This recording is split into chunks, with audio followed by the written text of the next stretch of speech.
नमस्कार साथियों, आप सभी का स्वागत है एजुकेशन लाइन में। दोस्तों, अर्धवार्षिक परीक्षा 2023-24 कक्षा 8वीं के लिए गणित का जो पेपर है वो भी यहाँ पे आ चुका है। आप देख सकते हैं पूरा पेपर दोस्तों मैं सॉल्यूशन के साथ आपको बताने वाला हूँ, तो आपको एंड तक ज़रूर देखना है। बाकी जिनके भी पेपर अभी हो चुके हैं जो भी सब्जेक्ट के, तो आप हमें वो पेपर है वो भेज सकते हैं। इस नंबर पर आप, हमारा नंबर है 96945217 और 36। इस पे आप हमें व्हाट्सअप कर सकते हैं। ये पेपर भी एक छात्र के द्वारा भेजा गया है जिनका लगा है। बाकी हिंदी का, इंग्लिश का और विज्ञान का पेपर ऑलरेडी मैंने अपलोड कर दिया है, तो वो फटाफट जाके आप देख सकते हैं। तो यहाँ पे हम फटाफट पूरे प्रश्नों को हल कर लेते हैं। एज इट इज़ आपके एग्ज़ाम में आने वाले हैं, जिनसे कि आपके अच्छे अंक आ जाएंगे। यहाँ पे दोस्तों आप देखेंगे पहला प्रश्न जो आपको पूछा जा रहा है, यहाँ है सही विकल्प आपको कोष्टक में लिखना होगा। सबसे छोटी प्राकृत संख्या है वो कौन सी होगी? तो यहाँ पे दोस्तों इस प्रश्न में सही आंसर हो जाएगा, मेरी सबसे छोटी प्राकृत संख्या होती है 0। तो ऑप्शन नंबर सी मेरा सही आंसर होगा। यहाँ पे देखिए 1764 का वर्गमूल क्या होगा?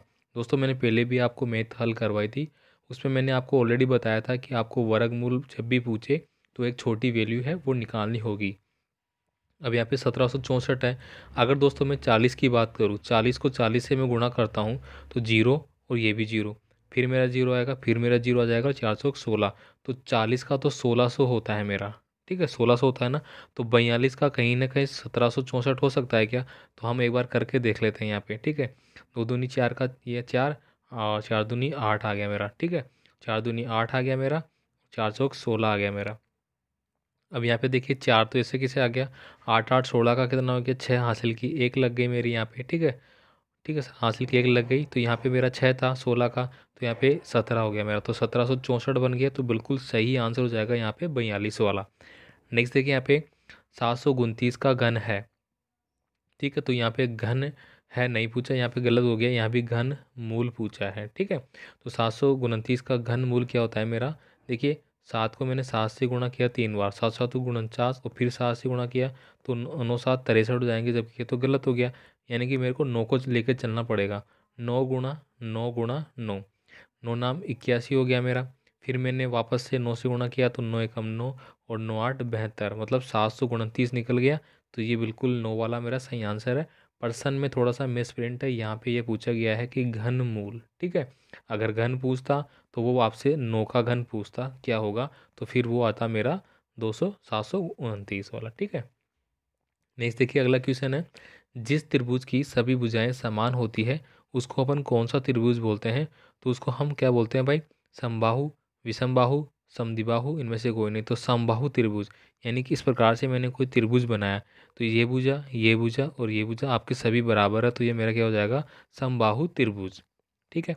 नेक्स्ट देखिए यहाँ पे रिक्त स्थानों को आपको पूर्ति करनी है। आयत का प्रत्येक कोण है वो कितने डिग्री का कोण होता है? तो यहाँ पे हमने आयत बना लिया। अब हमें ये पता होना चाहिए कि टोटल जो आयत होता है वो 360 डिग्री का होता है। 360 के लिए यहाँ पे ये भी 90 डिग्री का बन जाएगा, यहाँ भी 90 डिग्री का बन जाएगा, ये भी 90 और ये भी 90। तो यहाँ पे जिसने भी किया है वो बिल्कुल सही किया है, 90 डिग्री सही आंसर है। समद्विबाहु त्रिभुज को दो भुजाएं समान होती है। देखिए समद्विबाहु बिल्कुल सही बनाया कि दो भुजाएं हैं उसमें समान होती है। वर्ग का क्षेत्रफल होता है, बिल्कुल वर्ग का क्षेत्रफल वो भुजा स्क्वायर होता है, जो कि इन्होंने बिल्कुल सही लिखा है जिसने भी किया है। तो ये आपको भाई रट लेना है ऐसे कैसे, मैथ का पेपर है ना। आगे देखिए यहाँ पे अगला दिया गया है 2x + 3 = 5। x का मान ज्ञात करना है, तो 2x आपका ऐसा कैसे रहेगा, 5 इधर है, ये प्लस का जाके इधर माइनस का हो जाएगा। अब यहाँ पे देखिए 2x ऐसा कैसे है, 5 में से 3 गए तो 2, 2 में से 2 गए तो 1, तो x का मान कितना आ गया 1। यहाँ पे 1 लिखा गया है, बिल्कुल सही है, मैंने हल करके भी आपको बता दिया है। अब देखिए प्रायिकता ज्ञात करने का जो सूत्र है वो आपको बताना होगा, ये लिखना होगा आपको प्रायिकता वाला, ठीक है। इस प्रकार से लिखते हैं C61, ठीक है, गुणा यहाँ पे 6C1 5C2, इस प्रकार से प्रायिकता वाले क्वेश्चन होते हैं हमारे, है ना। यहाँ पे देखिए एक घन की भुजा 6 सेंटीमीटर है, तो उसका पृष्ठीय क्षेत्रफल क्या होगा, ये सूत्र के हिसाब से करना है। यहाँ पे ये संख्या दी गई, इसको मानक रूप में आपको बदलना है। तो आपको क्या करना है, जो मानक रूप दिया गया है बहुत सारा, उसमें आपको डॉट हटा देना है और बटे में 100 लगा देना है। गुणनखंड विधि द्वारा 64 का वर्गमूल आपको ज्ञात करना है। 64 आपने लिखा, इसका वर्गमूल निकालना है, 2 मैंने ज्ञात किया, मतलब इसको मैं भाग दूंगा इस प्रकार से। 64 आपने लिखा, यहाँ पे मैंने 2 से भाग दिया, 2 तिया 6, 2 दूनी 4, ठीक है। फिर मैंने 2 से दिया, 2 एकम 2, ठीक है, हासिल किया 1 2 छींकी 12। फिर मैंने यहाँ पे हासिल 2 से किया तो मेरा 8 आ गया। फिर मैंने 2 से किया 4 आ गया। फिर मैंने 2 से किया आगे, फिर 2 आ गया, ठीक है। इस प्रकार से देखिए 1 2, 2 जोड़े बन गए मेरे, तो इसका वर्गमूल क्या हो गया मेरा, 2 दूनी 4 और 4 दूनी 8, ठीक है। तो 8 मेरा वर्गमूल बन जाएगा। इसके बाद देखिए एक समबाहु भुज की कितनी भुजाएं होगी यदि बाहरी कोण का माप यहाँ पे 240 डिग्री दिया गया हो, तो ये आप निकाल लेंगे। यहाँ पे देखिए 3/4 को प्रतिशत में बदलना है तो मैं 100 से गुणा कर दूंगा। 4 को मैं 100 में भाग दूंगा तो कितनी बार गया भाई, 25, और 25 को 3 से गुणा किया तो कितना आ गया, 75। तो मेरा कितना हो गया, 75% आ गया, है ना। यहाँ पे देखिए एम का मान ज्ञात कीजिए।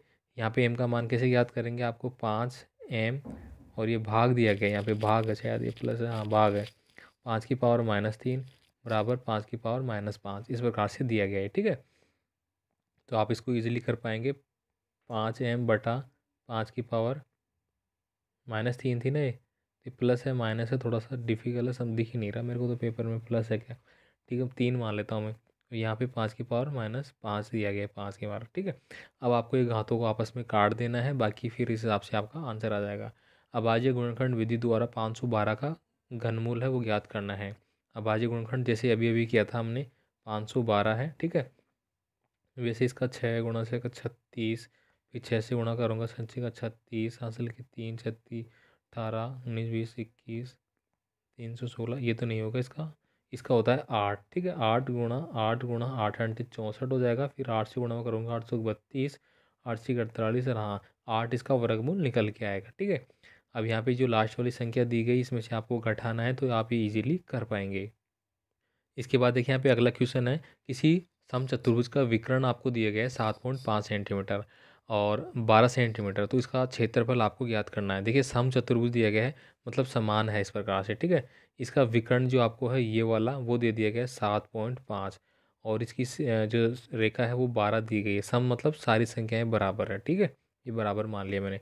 अब ये 12 12 है और ये मेरा क्या है, इसका विकर्ण हो गया, तो इसका क्षेत्रफल हमें ज्ञात करना है। तो इसका क्षेत्रफल के लिए सबसे पहले मैं क्या करूँगा, त्रिभुज का नियम लगाऊंगा, क्योंकि ये त्रिभुज और ये त्रिभुज, दो त्रिभुज बन गए, दोनों में ये 7.5 कॉमन है, तो मैं क्या करूँगा, त्रिभुज का क्षेत्रफल याद कर लूँगा और दोनों को जोड़ दूंगा। तो त्रिभुज का क्षेत्रफल क्या होता है, 1/2 आधार गुणा ऊंचाई, तो 1/7 और 12, इसको आप कर लेंगे और ये आपका आंसर आ जाएगा। यहाँ पे देखिए अगला जो क्वेश्चन है 14 वाला, उसका मान ज्ञात करना है, तो आप इजीली कर पाएंगे इसकी। देखिए यहाँ पे 5/8 की पावर 7 है गुणा 8/5 की पावर -4 है, तो ये आपको क्या करना है, एलसीएम विधि द्वारा हल करना है। यहाँ पे देखिए निम्न संख्याओं का भाग विधि से वर्गमूल ज्ञात करना है, ये आप कर पाएंगे। यहाँ पे देखिए पाई चार्ट आपको दिया गया है, ये भी आप आराम से कर पाएंगे।